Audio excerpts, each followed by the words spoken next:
Fashion designer Gianni Versace was murdered today, gunned down outside his mansion in Miami Beach, Florida. Hello everyone, Namaste, welcome back to my channel. This is Amisha Singh Chauhan, and if you're looking for something fun, dark and mysterious, then you're at the right place. So do not forget to subscribe to my channel and hit that bell icon so that every time I'm here with a new case to talk about, you'll get to know about it.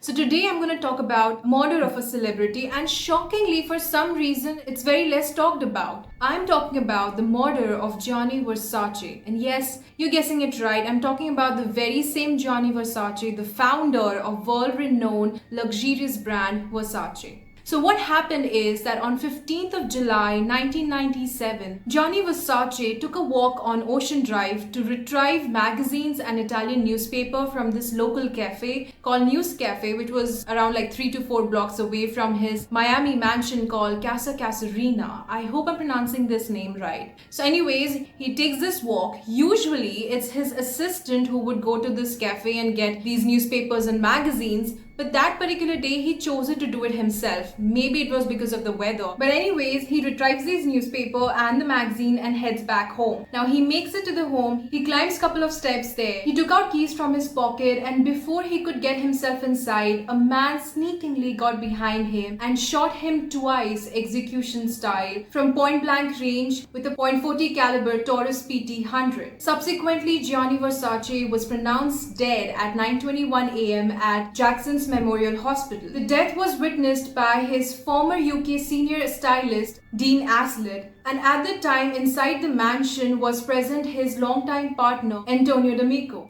Now when the news reached Milan, his siblings Santo and Donatella Versace, they immediately flew from Milan to Miami to claim him and take him back to his hometown where he was cremated. A funeral was held at Milan Cathedral where over 2,000 people attended, which included celebrities like Carolyn Bessette Kennedy, Elton John, and even Diana, Princess of Wales, who was killed in a car accident over a month later. Now you can imagine that Gianni Versace was this famous fashion icon. Everybody loved him except the competitions, obviously. Everybody loved him, and he was dressing everyone from celebrities to royalties. It is said that he would literally worship female bodies and really admired and was fascinated by female bodies and would dress them up in vivid colors, bold prints, and sexy cuts. There's a very famous saying that Armani dresses the wife and Versace dresses the mistress. So the question comes, who and why did someone kill Gianni Versace, who was at the peak of his success? And by the way, during this time, he was also diagnosed of ear cancer. So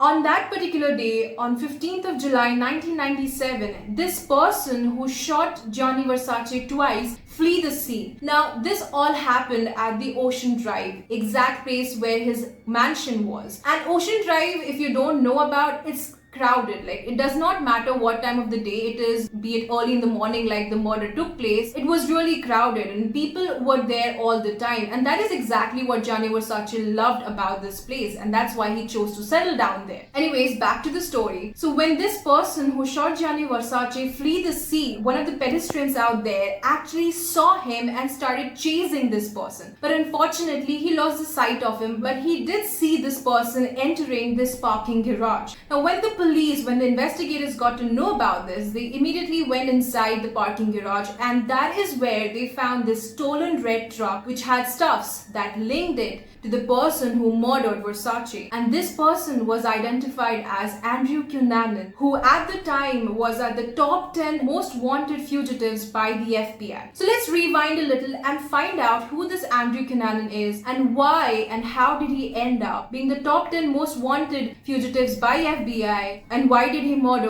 Versace. Andrew Cunanan was born on 31st of August 1969 in National City, California. His father was Filipino-American, a US Navy veteran, and his mother was a religious Italian-American. Now from a very young age, he was a star kid in his family. He was the youngest and he had an IQ of 147, which technically makes him a genius. So from a very young age, the father knew that this was the child who was going to make the name of the family, and boy, he really did, but of course the parents were not anticipating this. So from a very young age, he was given everything. He got the sports car, he got the master bedroom in fact, and the fact that the family was not like really super crazy rich, like they were doing well. They even went out of their league to enroll him to the Bishop School in San Diego, which is a private school which is really expensive and quite elite. So they sacrificed a lot of things to give him everything that he needed. And from a young age, he was pampered and spoiled a lot. Now also, he was a prolific liar. He would lie to his friends in his high school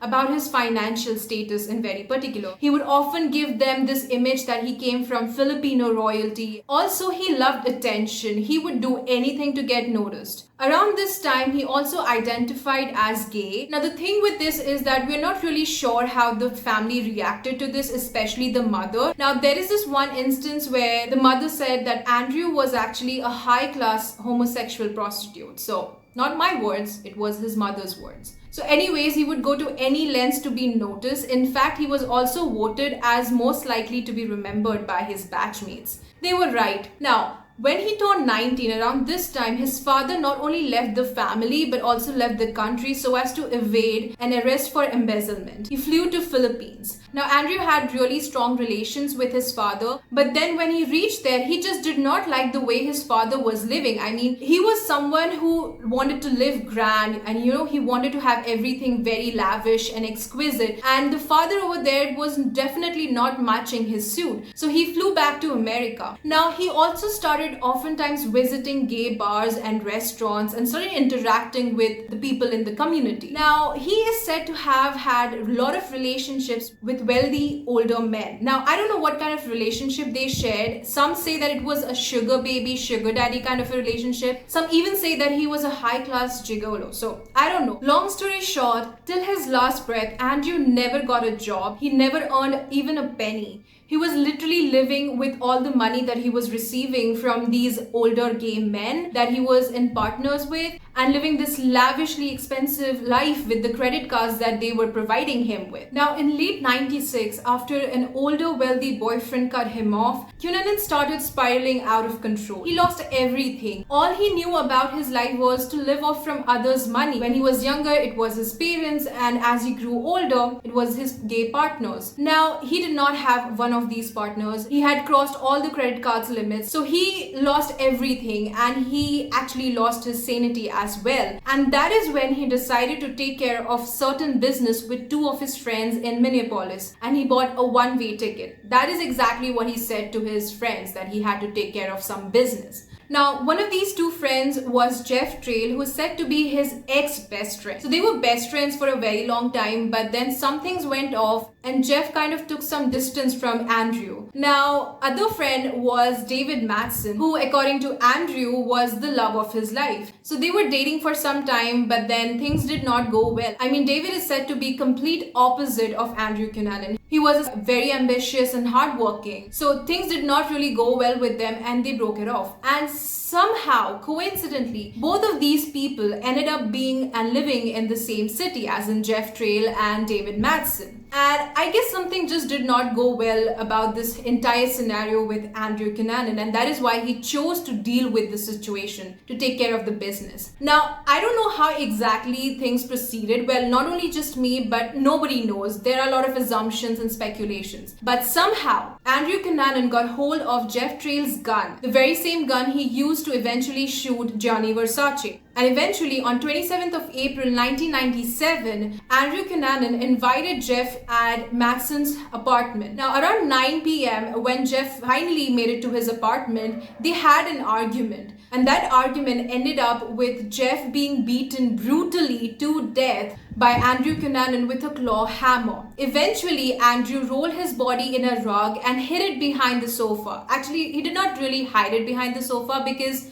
he just placed it over there. He was not really hiding it. Now, it is said that he held Madsen captive for 2 days. Now, initially, when Madsen did not turn up for his job, his friends, his colleagues were really worried. And they called the police, and that is when the police found out Jeff Trail's body behind the sofa. So initially the police suspected Madsen for the murder, and that is when 2 days later they found Madsen's body near Rush Lake near Rush City in Minnesota. He had 2 gunshot wounds on his head and on his back, and the very same gun was used which was stolen by Andrew Cunanan from Jeff Trade. The police also found out that Andrew Cunanan has stolen Madsen's car and he drove from Minnesota to Chicago, and that is where he found his next target, his next victim, 72-year-old Lee Miglin, a prominent real estate developer. Now, if you see the way Andrew Cunanan brutally tortured and murdered Lee Miglin, it clearly looks like that he definitely had a motive. Like, there was emotional rage involved, and that's not just me or anybody else's observation. Even the investigators and FBI believed so. But the family, they were very persistent that there was no emotional rage, that there was no motive behind the murder. It was a random murder.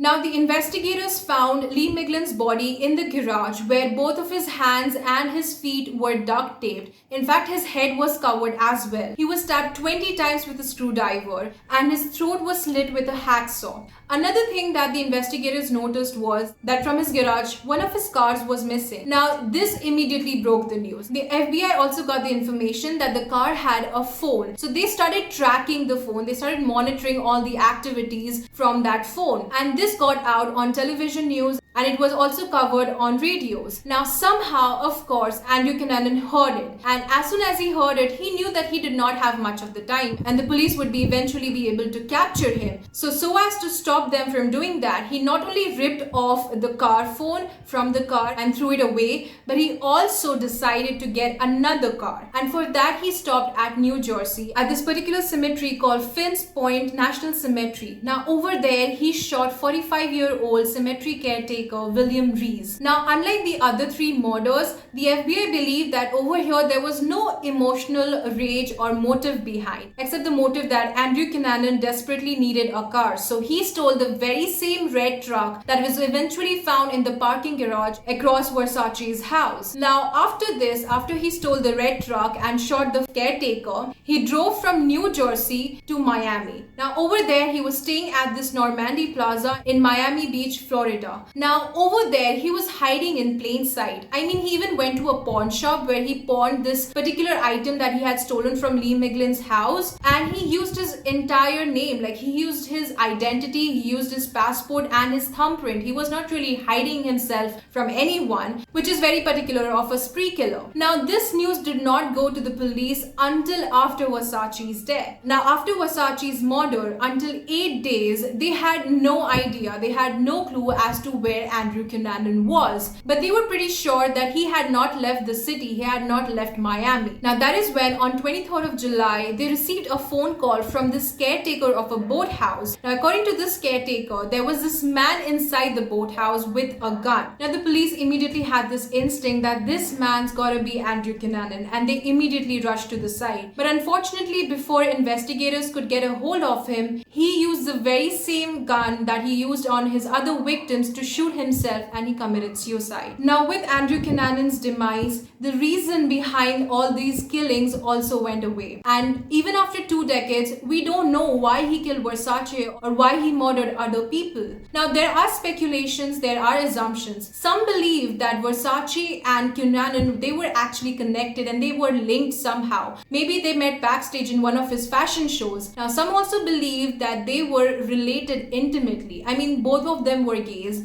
They went around with the same social circle. So there is a possibility. But the Versace family, they are very persistent on the fact that it was a random killing and no way were Versace and Cunanan related. But I guess we'll never know, because Cunanan was a prolific liar, and oftentimes he would lie to his friends about how he was connected to Tom Cruise or any other celebrity. So we don't know if he was lying or if he was saying the truth. Now, some also believe that he went on a revenge spree killing because he had actually tested positive for HIV and he wanted to find out the man who had given him the virus. But according to his autopsy, he had actually tested negative for HIV, and so is said to be Versace. So we don't know. I mean, again, there are a lot of speculations, a lot of assumptions, but I would love to know your opinion. Do you think that Versace and Cunanan were related? Do you think that they were in some sort of relationship, intimate relationship? Or do you believe that he was just jealous of Versace's success, that he was rich, he was everything that he wanted to be, but he wasn't able to be so, and that's why he chose to murder Versace? I would love to know your opinion,